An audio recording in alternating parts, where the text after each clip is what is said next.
Hello guys, Assalamualaikum dan salam sejahtera. So hari ni kita nak berkebun. Mula-mula kita orang tanam macam gini guys, tak hidup guys. So kita orang pun pening kepala, kenapa dia tak hidup. Korang nampak, kita orang tanam cili, labu dah siap. Dah kita orang tulis kat situ, tak hidup guys, cactus dia yang hidup.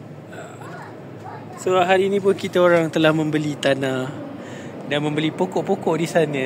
Inilah tangan panas ni, tanam tak hidup.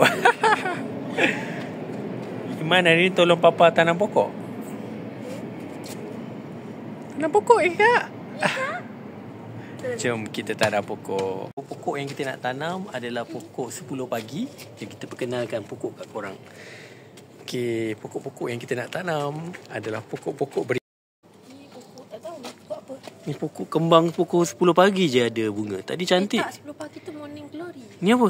Ni tak tahulah. Tadi ada cantik. Kita sebut apa Cina? Kubu Cina. Tadi dia cantik, dah petang dia dah layu. Mana? Okay, ni murah. Ni RM6. Yang ni RM22. Yang ni RM12. Cantik. Kita nak tanam, nak ganti kat pasu.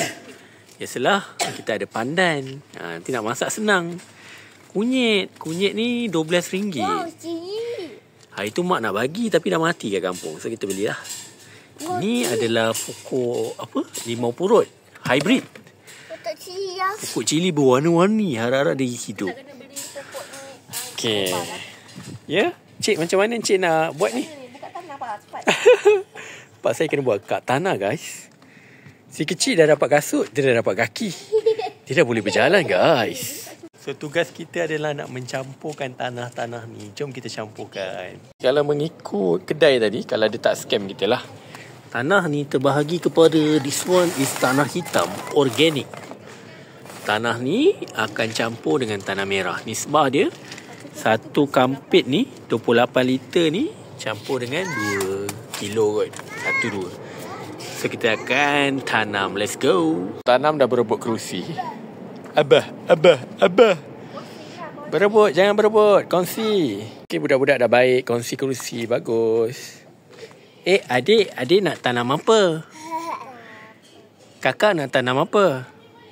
Kakak nak tanam. Dia warna purple. Papa suka pokok ini. Jadi dah pokok yang pertama. So kita transfer daripada bekal kecil jadi bekal besar. Jangan dek, dia dah cabut dia. Ayah, adik satu. Adik geram. Adik! Papa, adik satu. Setengah jam siap dah taman kita. Lihat. Inilah taman kita. Hasil dia. Taman kita. Pokok yang pagi-pagi ada bunga. Lepas tu petang tak ada bunga. Pokok RM6. Limau purut hybrid. Pokok cantik. Pokok kunyit. Pokok cili. Pandan. Iman masuk. Best tak tanam pokok? Best. Okay.